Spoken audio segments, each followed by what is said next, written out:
Okay, let's be real. You set a huge goal. You're fired up, you're motivated, new year, new you, right? But then, a few weeks later, poof, you're right back where you started. Sound familiar? What if I told you the reason you fail isn't you, it's your method, and that the secret to absolutely remarkable results is hidden in the smallest, tiniest actions you take every single day? Hi, I'm Charlie from Summary Sanctum, and today we're diving into the game-changing ideas from Atomic Habits. We all ask ourselves this. We beat ourselves up thinking we just need more willpower or maybe some massive life-altering event to finally get us to change. But the truth is, the answer is way smaller and honestly, a lot more powerful than you can even imagine. So what if I told you that a change so tiny you'd barely even notice it could make you almost 38 times better in just 1 year? I know, it sounds completely insane, right? But this number right here reveals the secret engine behind all incredible results.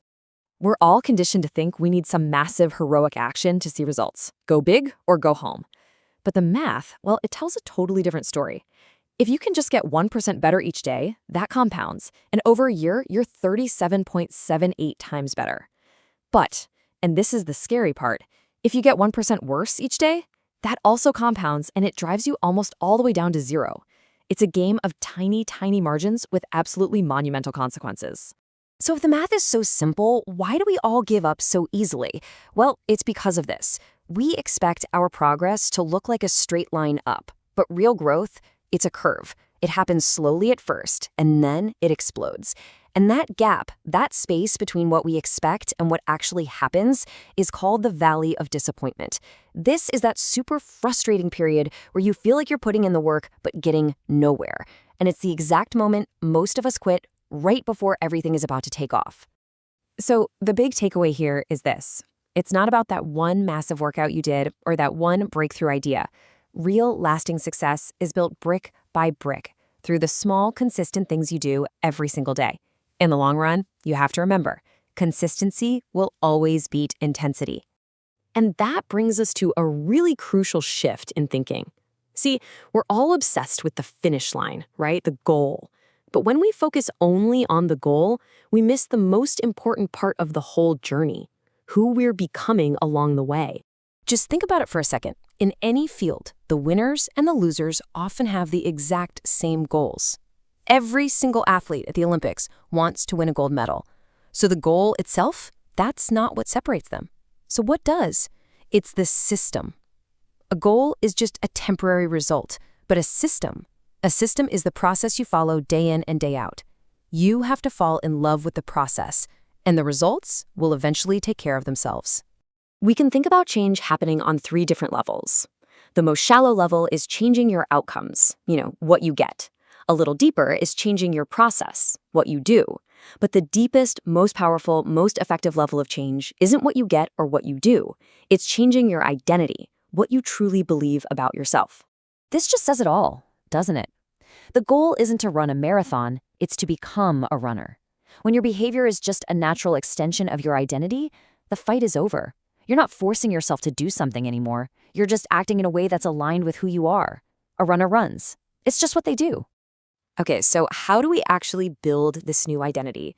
To do that, we need to pop the hood and understand the hidden engine running inside our brains, the engine that powers every single one of our habits, for better or for worse.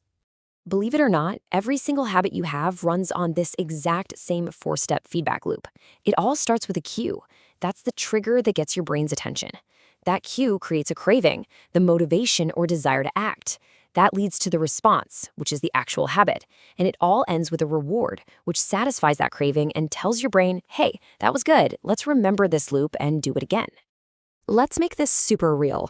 Your phone buzzes, that's the cue. Instantly, you feel a craving to see who messaged you.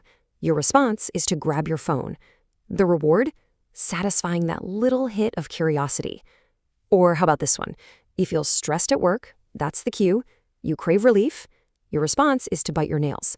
The reward is a fleeting sense of feeling less stressed. This simple loop runs our lives on autopilot, often without us even realizing it.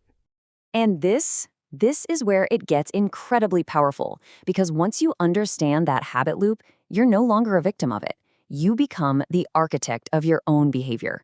And these 4 laws, they are these simple, powerful tools you need to start building good habits and, just as importantly, taking apart the bad ones. So to build a good habit, law number 1 is make it obvious. The cue has to be right there in front of you. Don't just rely on memory. You have to design your environment for success. A really great way to do this is with what's called an implementation intention. You just state exactly when and where you're going to act. For example, I will meditate for 1 minute at 7 a.m. in my kitchen. See how clear that is? That clarity is power. All right, law number 2, make it attractive. We're more likely to do things we want to do, right? So we need to make our habits irresistible. A fantastic little strategy for this is called temptation bundling. You just pair an action you need to do with an action you want to do. So, for example, you only let yourself listen to your favorite podcast while you're on the treadmill. Law 3, and this one is a big one. Make it easy. Human beings are fundamentally wired to follow the path of least resistance. It's not about being lazy, it's about being efficient. The more friction, the more steps there are between you and a good habit, the less likely you are to do it. So the secret is to remove that friction. Make it so easy to start that you can't possibly say no. And the single best way to make any habit easy is to use the 2-minute rule. This is a game changer. You just scale down any habit so that it can be done in less than 2 minutes. Read every day becomes read 1 page. Run a marathon becomes put on my running shoes. See, the goal right now isn't to achieve the big outcome, it's to master the art of just showing up. And finally, the 4th law that ties it all together, make it satisfying. For a habit to really stick, it has to feel good. Our brains are wired to prioritize immediate rewards over long-term ones. So finding some small, instant win is absolutely crucial for reinforcing that habit loop. A perfect example? Tracking your habit and putting a big, satisfying X on a calendar each day you do it. So there you have it. We've covered the why and the how. We've got the philosophy and we've got the toolkit. And now it all comes back to you and the very next tiny action that you're going to take. Because ultimately, it all comes down to this single, powerful idea. Your identity isn't some fixed thing. It is built, one action at a time. Every time you choose to put on your running shoes, you cast a vote for I am a runner. Every time you write just one sentence, you cast a vote for I am a writer. These tiny votes, these atomic habits, this is how you literally build a new identity from the ground up. So I'll leave you with this question. Forget about some huge transformation tomorrow. What is the one tiny 2-minute action you can take right now to cast a vote for the person you want to become? Let me know what your tiny vote is down in the comments. And hey, if you got some value from this explainer, hitting that like and subscribe button is a great way to support what we're doing here. It all begins with laying that first brick. What's yours going to be?